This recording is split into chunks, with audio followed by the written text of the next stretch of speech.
Paper को लेके अभी भी अगर डर बचा हुआ है दोस्तों, तो आज की इस वीडियो में दोस्तों आपको सिर्फ 3 घंटे मेहनत करा करके मैं 56 मार्क्स आराम से दिला सकता हूं।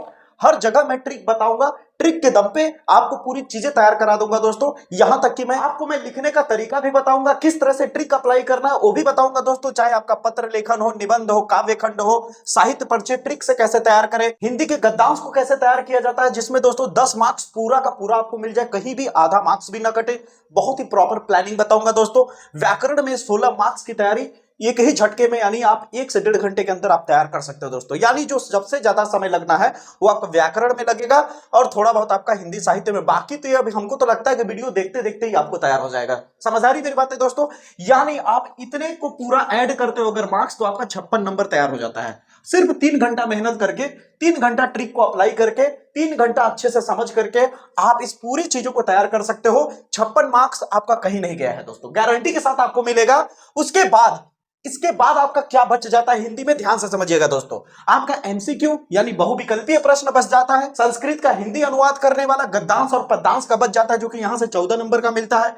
अगला आता है हिंदी पद्यांश की व्याख्या करने वाला, यहां से भी आपका 10 मार्क्स तैयार होता है दोस्तों। यहां पे मैंने फिलहाल कट किया ऐसे टॉपिक है जो साइकोलॉजिकली अगर सोचो तो यही तुम्हारे दिमाग को डिस्टर्ब कर रहा होगा और यही भ्रम पैदा कर रहा होगा कि अरे यार हिंदी तो मेरा अभी कुछ तैयार ही नहीं है, और यार हिंदी में बहुत कुछ बचा है। अगर ध्यान से देखो तो ये सारी चीजें बहुत ही कम समय में इजी तरीके से आप कर सकते हो, बस सही तरीका बताने वाला अगर आपको मिल जाए तो ये वीडियो आपके लिए बहुत सही है दोस्तों। ध्यान से देखना, हो सकता है अगर आप इसे तैयार कर लो अच्छे से, उसके बाद बचे हुए समय में अगर इसको भी जो प्लानिंग बताऊंगा इसको भी अगर तैयार कर लिए, तो मैं चैलेंज नहीं पूरा गारंटी के साथ कहता हूं कि आप 90 प्लस ही रहोगे 100 में से, ये मैं गारंटी कहता हूं। बस वीडियो को पूरा अंत तक देखना दोस्तों।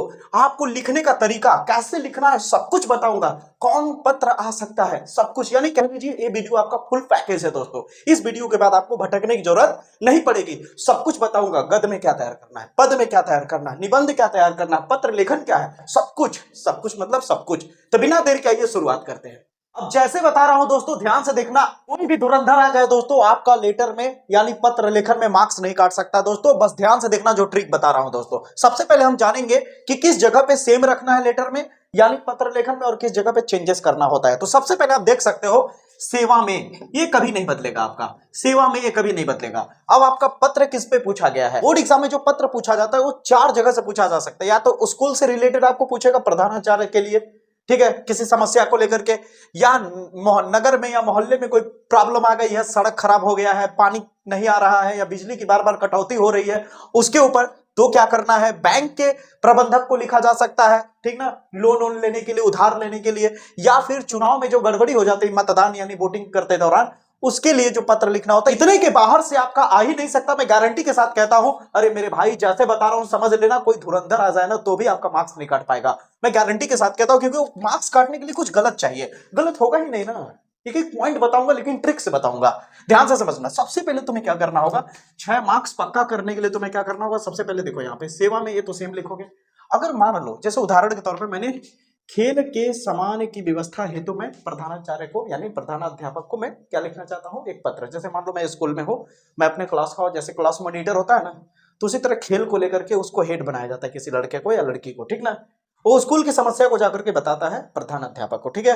तो यानी कहने का मतलब है प्रधानाध्यापक पर कोई भी ऐसा थोड़ी है कि हर बार खेल को समान सेक्शन चेंज को लेकर के हो सकता है, कोई गड़बड़ी को लेकर के हो सकता है, किसी टीचर की शिकायत को लेकर के हो सकता है, कई सारे आप पत्र लिख सकते हैं। समझ आई मेरी बातें?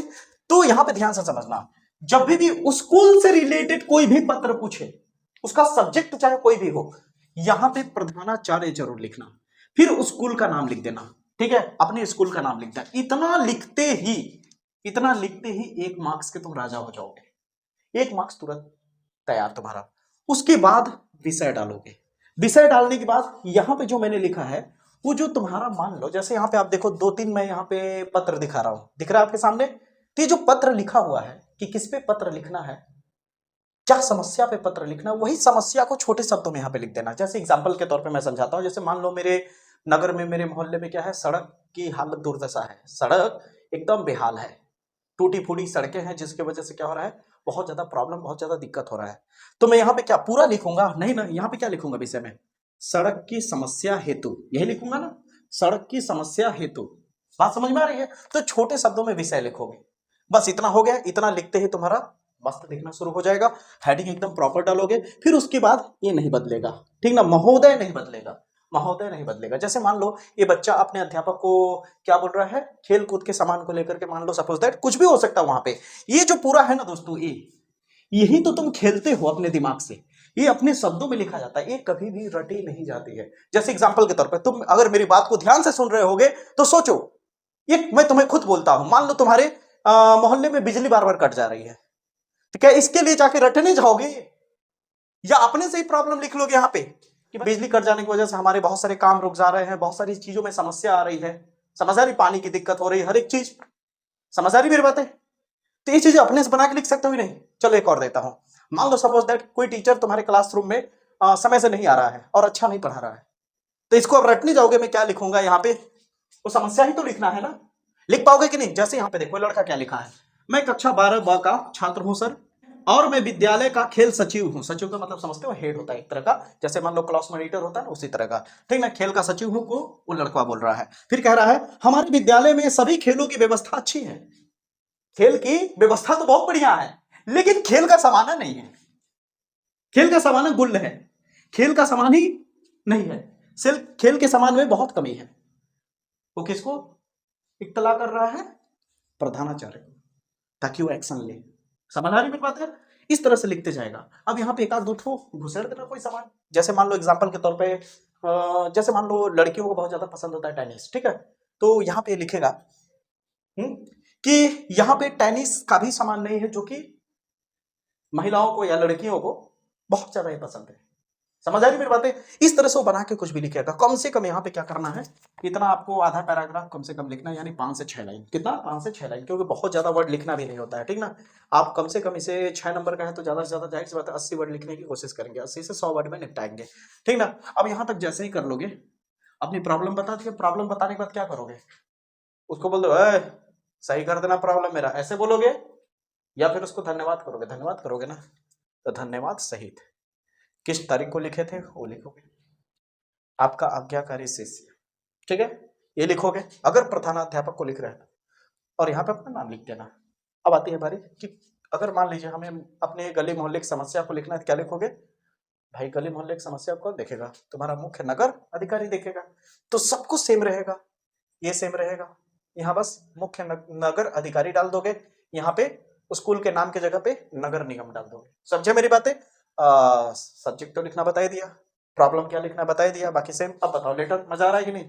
अगर मान लो तुम्हें बैंक के प्रबंधक को लिखना है, मान लो आ गया कि यहाँ पे बैंक वाला देख सकते हो, लेटर दिख रहा होगा, मान लो इस तरह का लेटर आ गया बैंक वालों को लिखने के लिए, ठीक ना। आपको क्या कहते हैं, कोई कर या भुगतान के लिए क्या कहते हैं, आपको पत्र लिखना है, या तो लोन लेने के लिए या तो लोन चुकाने के लिए। समय जैसे लोन चुका रहे हो तो हो सकता है कभी नहीं होता है कि लेट हो जाता है, तो उसके लिए आप पत्र लिख रहे हो कि मेरे से देर हो जाएगा वगैरह वगैरह करके, कुछ टाइप की कुछ मोहलत के लिए। तो उस दौरान जब बैंक वाले को लिखोगे तो यहाँ पे प्रबंधक लिखोगे, यहाँ क्या लिखोगे, प्रबंधक, और जो बैंक का नाम है वो डाल दोगे नीचे, state bank, state bank of India, किस जगह का है वो भी जगह भी डाल सकते हो, ठीक ना। यहाँ तक समझ आया। फिर अपना प्रॉब्लम लिखना, बाकी जो प्रॉब्लम है बता के, बाकी ये सेम रहेगा, दिनांक सेम रहेगा। यहाँ पर आज्ञाकारी शिष्य की जगह पे प्रार्थी लिख करके अपना नाम लिख देना। समझ आई मेरी बातें, यहाँ तक क्लियर हुआ।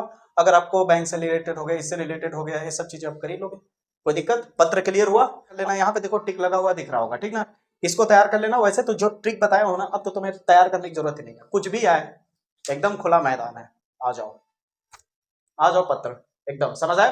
अब चलिए निबंध की तरफ चलते हैं। तो अब दोस्तों सबसे पहले तो आपका दिल खुश कर दूं दोस्तों कि ये बता करके कि निबंध में लिखना कितना है, कितने हेडिंग डालने हैं, कितने पेज लिखने हैं, तब जाकर के इंपॉर्टेंट निबंध बताऊंगा, ठीक है। पहले फॉर्मेट को समझ लेते हैं। सबसे पहले समझो, निबंध में दो एक ऐसी हेडिंग है जिसे तुम्हें याद करने की जरूरत नहीं पड़ेगी, हर निबंध में तुम चिपका सकते हो। क्योंकि निबंध की जब तुम शुरुआत करते हो तो प्रस्तावना जरूर लिखोगे। प्रस्तावना यानी इंट्रोडक्शन, जिसके बारे में तुम निबंध लिख रहे हो। अगर पर्यावरण के बारे में निबंध लिख रहे हो तो पर्यावरण के बारे में क्या जानते हो, पर्यावरण का मतलब क्या है, क्या कमी दिख रही है तुम्हें, क्या अच्छाई है। समझ आ रही मेरी बातें, यानी कुछ एक पैराग्राफ में तुम कुल मिलाकर के छोटे शब्दों में लिखते हो कि तुम पर्यावरण के बारे में क्या समझते हो, ठीक है। ये होता है इंट्रोडक्शन। समझ आई मेरी बातें। फिर उसके बाद उपसंहार, उपसंहार यानी कंक्लूजन होता है दोस्तों। कंक्लूजन का मतलब होता है तुम अपनी तरफ से अब अपना मत व्यक्त करो। मत का मतलब अपने विचार व्यक्त कर दो थोड़े से शब्दों में, ठीक है। तुम अपने से क्या कहना चाहते हो, समझ आई मेरी बातें।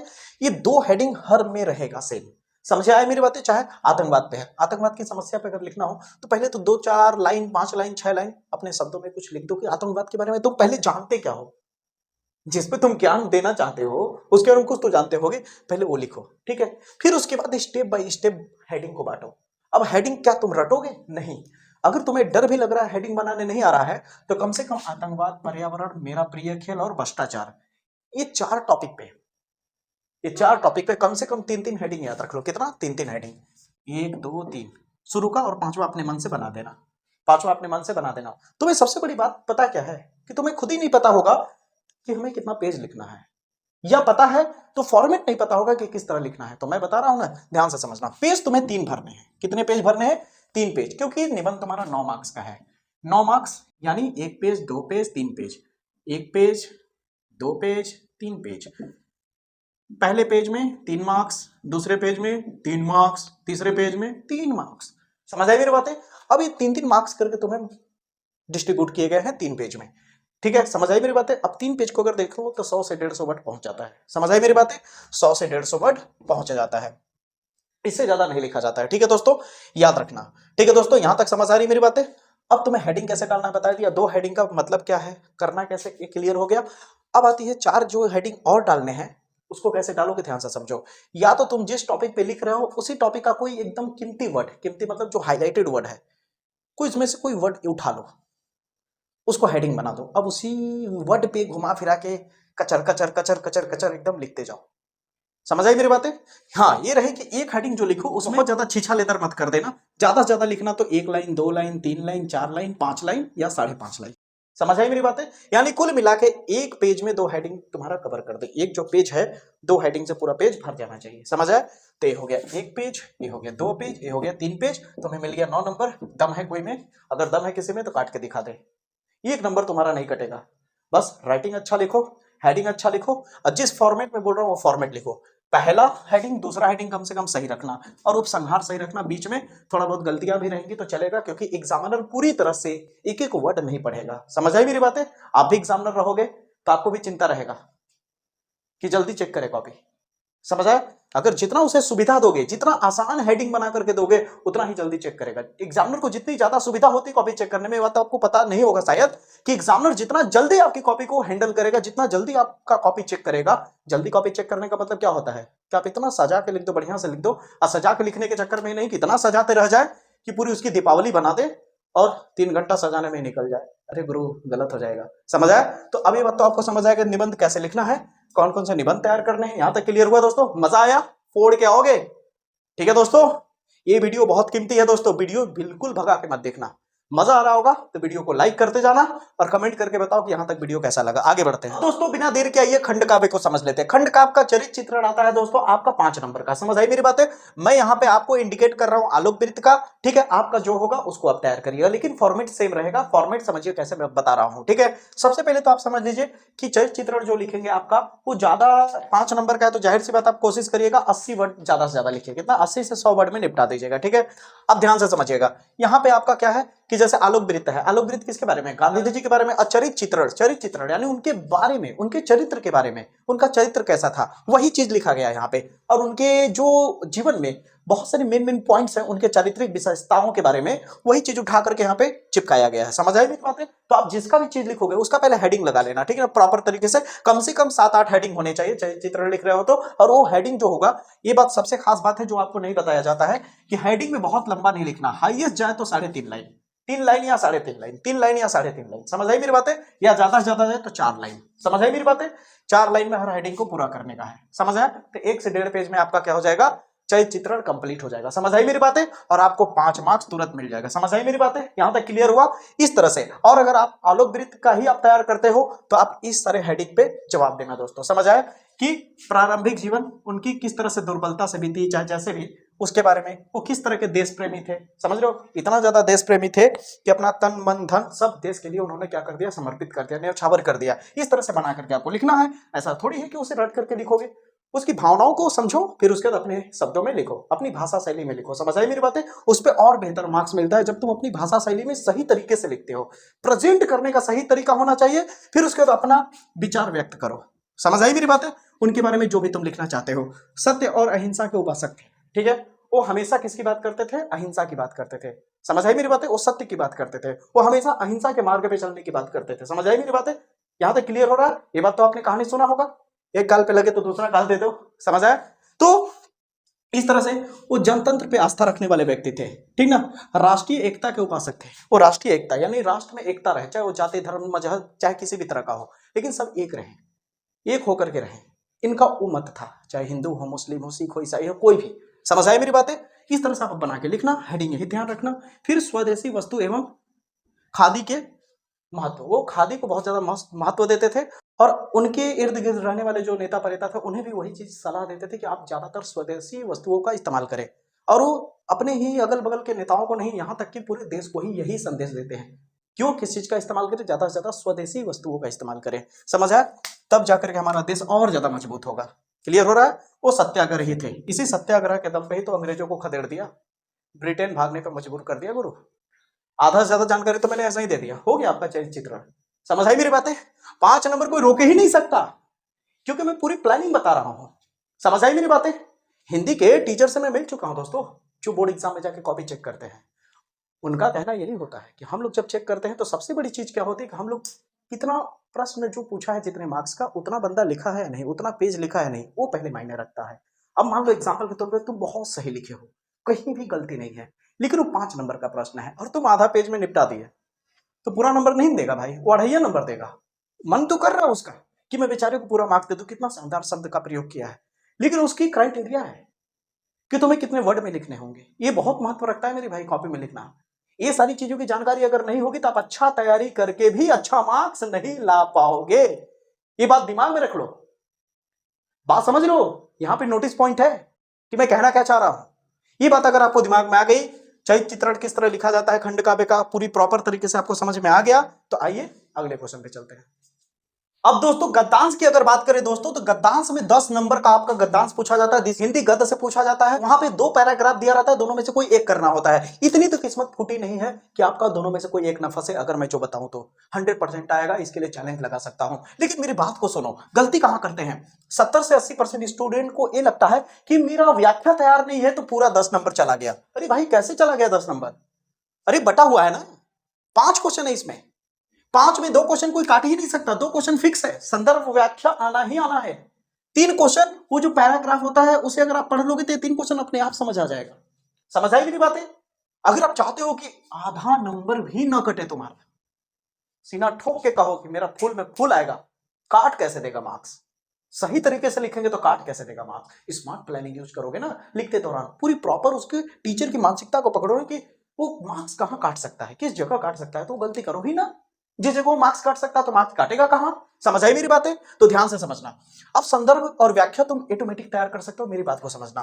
तुम्हारे पास बहुत सारे चैप्टर्स होंगे गद्य से, ठीक ना, लेकिन तुम अब समय नहीं है, कुछ मत करो ज्यादा। राष्ट्र का स्वरूप, अशोक की फूल, भाषा और आधुनिकता, किसी हिंदी के टीचर का 1 शॉर्ट वीडियो जाकर देखो, जो कहानी को 20 मिनट में 10 मिनट में लगभग समझाया हो, ठीक ना। ओवरव्यू लो कहानी का, जैसे ऐसे करके कान में ठेठी लगा लो, आराम से पसर जाओ, सुनते रहो कहानी आंख बंद करके। सोचो कि कोई लोरी सुना रहा है, सुत मत जाना, ठीक है।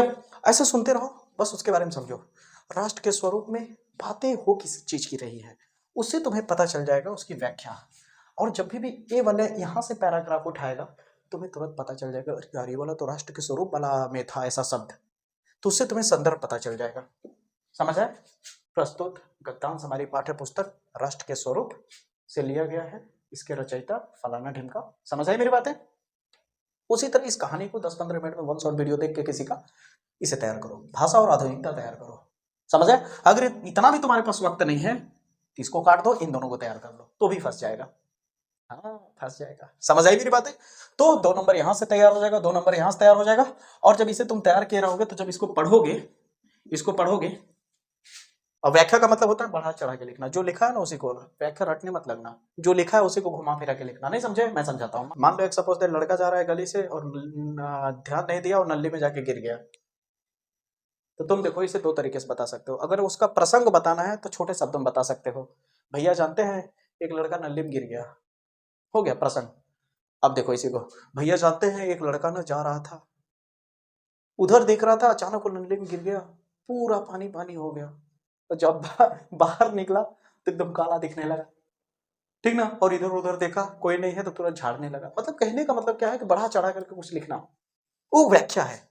तो इसे तुम लिख सकते हो, जो यहाँ लिखा हुआ है पैराग्राफ वहीं से कर सकते हो। तो इसमें बहुत ज्यादा याद करने की रटने की जरूरत नहीं है। मैं पहले वो चीजें तैयार कराना चाहता हूँ जिसमें कम समय लगे, ताकि ये तैयार हो जाए तो तुम्हारा कॉन्फिडेंस बढ़ जाए, फिर बाकी जो बचा हुआ समय है उसको भी तैयार कर लो, तो ऑटोमेटिक 90+ चले जाओगे। समझ आएगी मेरी बातें? तो इस तरह से अब 3 सवाल का जवाब उसी में से मिल जाएगा। समझ आया? ये क्लियर हुआ गद्दांश? समझ आया क्या क्या तैयार करना है भी पता चल गया? मजा आ रहा है? मजा आ रहा है? अभी तक अगर चैनल को सब्सक्राइब नहीं किया तो कर लो मेरे भाई, फिजिक्स केमिस्ट्री मैथ में फोड़ेंगे हम लोग। आगे बढ़ते हैं। अब देर किस बात का दोस्तों, व्याकरण भी आइए फोड़ के रख देते हैं। 16 नंबर से आपका व्याकरण आएगा, ठीक ना दोस्तों। उस व्याकरण से आप ऐसे छोटी छोटी चीजें हैं जो दो दो नंबर में बट करके 16 नंबर इकट्ठा करती है, यानी 8 प्रश्न करेंगे। कितना? 8 प्रश्न, 8 दूनी 16, ठीक ना। 8 प्रश्न, रस छंद अलंकार। रस पे 2 नंबर, छंद पे 2 नंबर, अलंकार पे 2 नंबर, ठीक ना। मुहावरा लोकोक्तियां, ठीक है। शब्द युग्म का जो सूक्ष्म अंतर वाला होता है उसका अर्थ, शब्दों का अर्थ, क्या कहते हैं, वाक्यों में शुद्ध करके लिखने वाला, यानी शुद्ध अशुद्ध वाला, जैसे त्रुटि मार्जन भी कह सकते हो आगे जाकर के, ठीक ना। तो इस तरह की चीजें जितने भी हैं इसका इस वीडियो में नहीं, ये सारे टॉपिक एक ही वीडियो के अंदर आपको देखने को मिल जाएगा। यहाँ थंबनेल दिख रहा होगा, डिस्क्रिप्शन में लिंक भी मिल जाएगा और वीडियो के एंड स्क्रीन में दिख भी जाएगा दोस्तों, तो इसे जरूर वहां पे देखेंगे। चलिए आगे बढ़ते हैं। यहां तक अगर आप जान लिए तो इस बात को भी ध्यान से सुन लीजिए दोस्तों, जो साहित्य परिचय आपका है, जो लेखक का साहित्य परिचय पूछेगा 5 नंबर का, कवि का साहित्य परिचय पूछेगा 5 नंबर का। आपको 2 बातें जाननी होती है साहित्य परिचय में। पहली बात है कि क्या आ सकता है, इंपॉर्टेंट कौन है। दूसरी बात है कि कितना लिखे, कैसे लिखे। ये सारा चीज एक वीडियो के अंदर बताया है मैंने, इसे भी आप देखेंगे तो एंड स्क्रीन में दोनों वीडियो चलता हुआ नजर आ जाएगा दोस्तों। समझ आई मेरी बातें? अगर आपको जितना अभी तक मैंने बातें बताई वो सारे अगर आप काउंट करके देख लो तो आपका कितना तैयार हो गया दोस्तों? आपका सीधे सीधे 56 नंबर की तैयारी मैंने करा दी, ठीक है। 56 नंबर की तैयारी करा दी। और अगर चाहते हो कि इसके बाद भी मेरे को सर वो जो बचा हुआ है टिक आउट वगैरह ये सारी चीजें भी मेरे को चाहिए, वो भी तैयार करना, अब कॉन्फिडेंट बढ़ गया है सर, अब लग रहा है कि मैं 56+ नहीं 90+ लाऊंगा, तो ये भी सारे एक हिंदी के प्लेलिस्ट में सीरियल वाइज से वीडियो मिल जाएगा, वहां पे जाकर के आप देखें और आप हिंदी में बेहतर मार्क्स लाइए दोस्तों। क्योंकि अगर आप मेहनत करेंगे, जैसे बता रहा हूं वैसे अगर आप करते हैं, तो 24 तारीख को जब आप पेपर देके आओगे तो शाम को मैं जरूर लाइव आऊंगा और वहां पेपर का जश्न होगा दोस्तों। जय हिंद, जय भारत।